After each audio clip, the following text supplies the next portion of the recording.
మా ఆయనంటే సరిగ్గా చేయకపోవచ్చు, కానీ నేను నీ వారసత్వాన్ని పుణికి పుచ్చుకునేదాన్ని. నేనేం చేసినా కనీసం 5 ఏళ్లు అడ్వాన్స్గా ఆలోచిస్తాను.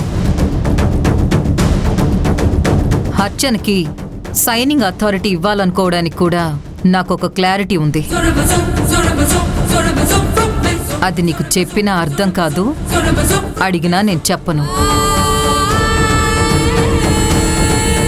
ఒకవేళ చెప్పినా మళ్ళీ మీరు అమ్మ ఎందుకు ఇలా చేస్తుందని ఆలోచించి ఆరోగ్యాన్ని పాడు చేసుకుంటారు. అందుకే చెప్పను. ఇట్స్ ఓకే మా, నువ్వేం చేసినా మాకు మంచి చేస్తావని నమ్ముతున్నాను.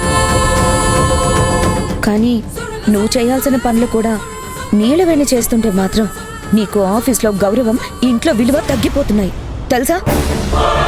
నాకన్నీ తెలుసు. అంటే నీకు తెలియదని కాదమ్మా, నాకు తెలిసిన విషయాన్ని నా స్టైల్లో చెప్పడం నాకు అలవాటు. అర్థం చేసుకోమా. తారక్ డిస్టర్బ్ అయ్యాడు. నాకది చాలు నేను అనుకున్నది జరగడానికి. అయినా సరే